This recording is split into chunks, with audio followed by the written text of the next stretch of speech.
Welcome to this channel. Mau belajar bahasa Indonesia atau bahasa Inggris dengan cara yang seru, santai, dan mudah dipahami? You're in the right place. Belajar kosakata dan ekspresi sehari-hari.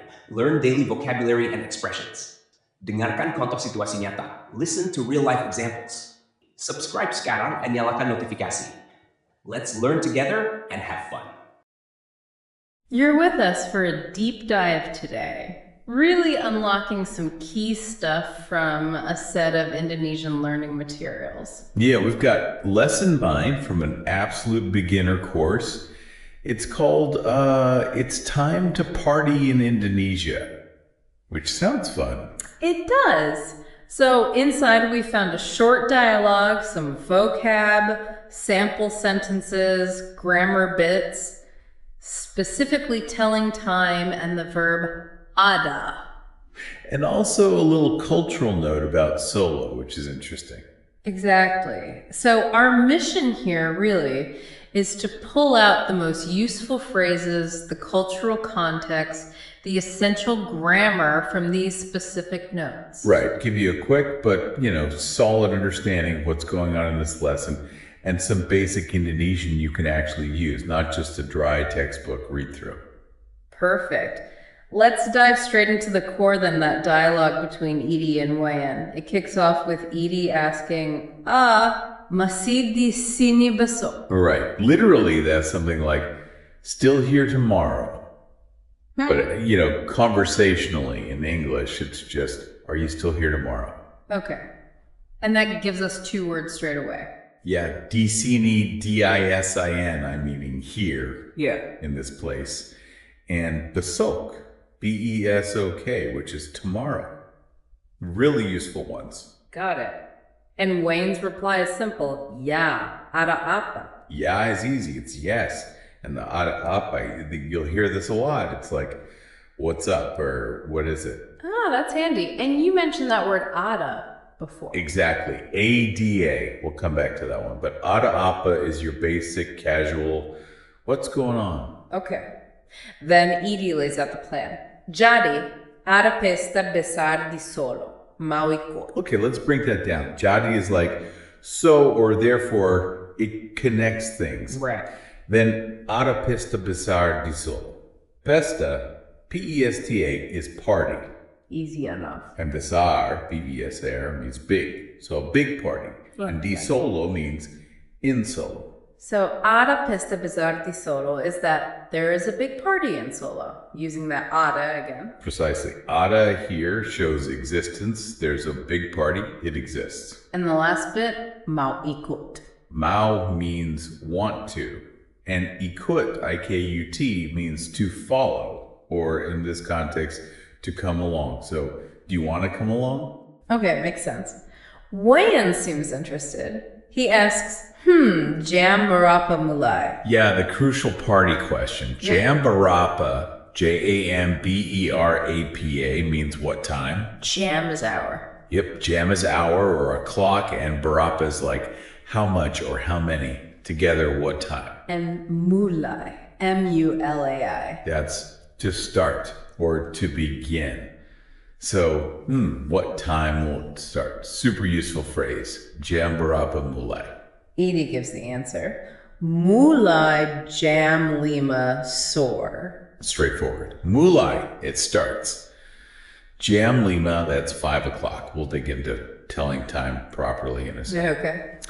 And sore, S-O-E, means late afternoon or just afternoon. So it will start at 5 in the afternoon. Got it. Sore, late afternoon. And Wayne's and he says, okay, bola. Yeah, nice and easy. Okay is just okay. Okay. And bola, B-O-L-E-H, means can or may. So here it's like, okay, I can come, or okay, I'll come along. It's an agreement. Simple yes, basically. Pretty much, yeah. A polite acceptance. And the dialogue wraps up with Edie saying, sampai besok. Yeah. Sampai, S-A-M-P-A-I, means until. So sampai besok is until tomorrow. See you tomorrow. Exactly. And the little ya at the end. Yep. It's like adding then or right. It just softens it, makes it a bit more conversational.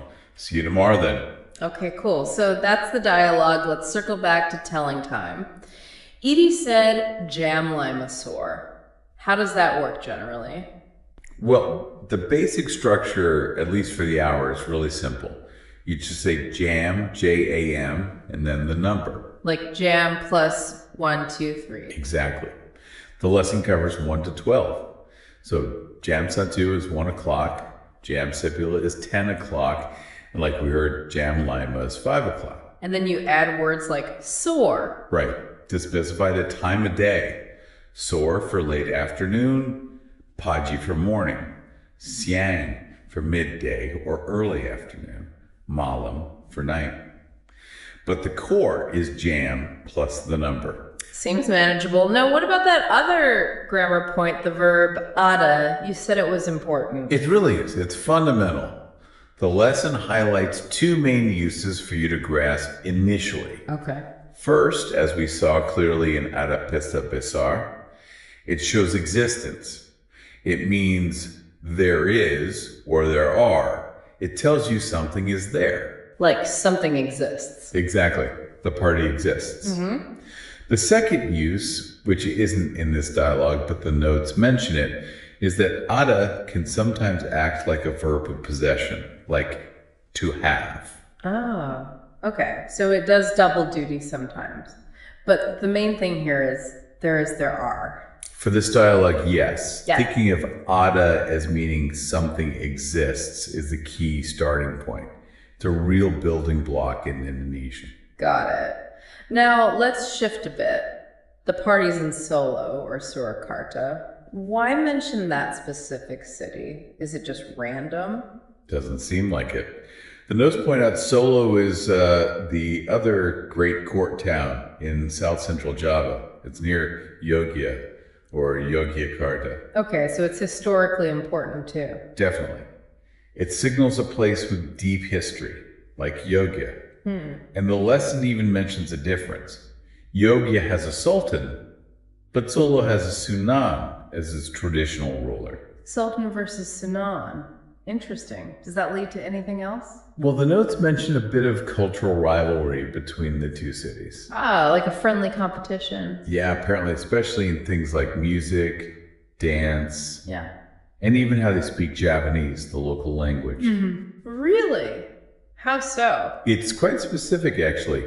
The notes say people from Yogya sometimes feel the Javanese spoken in Solo was a bit stilted and too refined. Ah, stilted. Okay. And apparently, people in Solo might think the Yoga Javanese sounds kaguk, which is translated as altered or maybe awkward.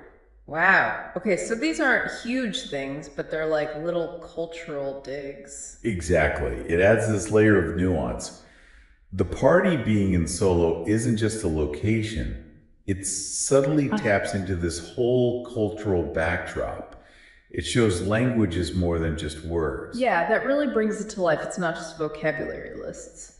Okay, so to help tie this all together, the lesson gives some sample sentences. Let's run through a few.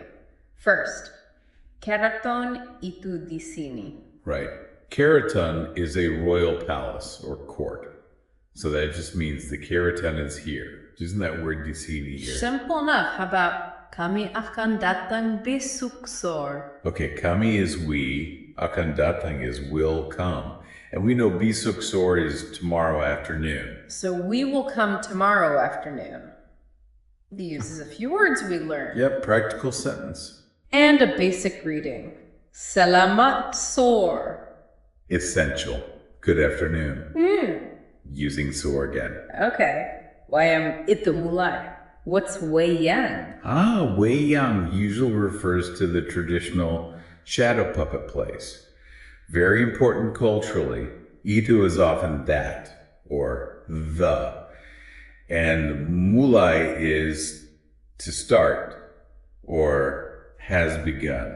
So the shadow play has begun. Exactly. This one seems super useful. Jam berapa sekarang? Definitely. Your go-to for asking the time. Jam berapa? What time?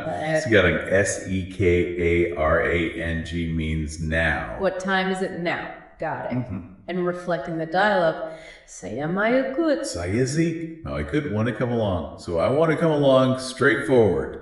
Just describing something. Pohon itu besar. Pohon. P-O-H-O-N is tree. Itu is that. Besar is big. That tree is big, using besar again. Okay, back to the party. Pesta ini meriah. What's meriah? Maria, M-E-R-I-A-H, is a great word. It means fun, lively, festive. So this party is fun, lively. Nice.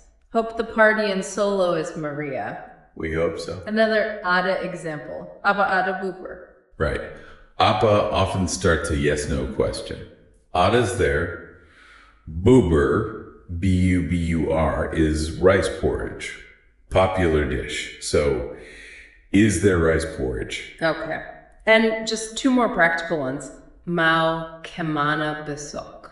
Now, want to. Kemana, K-E-M-A-N-A, means where to. Besok, tomorrow. Where do you want to go tomorrow? Planning ahead. And a final goodbye. Senpai jumpa lagi. Yeah, common one. Yeah. Sampai until. Jumpa, J-U-M-P-A, means to meet. Lagi, L-A-G-I, means again. Until we meet again. Exactly. A bit more formal maybe than just senpai besok. So wrapping this up, it feels like even from just this one beginner lesson, you actually get quite a lot. You really do. Some basic time phrases, asking when things start, saying you want to join. How to use ada for there is, plus that whole cultural layer about solo and yoga. Absolutely. It shows how language and culture are, intertwined. Even a simple invite isn't just words on a page. Yeah, definitely. And it makes you think that little note about the linguistic rivalry, how yoga folks find solo Javanese maybe too refined and solo finds yogi as awkward. It sort of prompts a final thought for you, the listener. Considering that subtle difference, what other kind of maybe hidden cultural tensions or perspectives might exist in places you know? And how could those things quietly influence everyday chats or even the specific words people choose? Right. It's fascinating how much can be packed into seemingly simple language choices, carrying all sorts of cultural weight just beneath the surface. Something to chew on.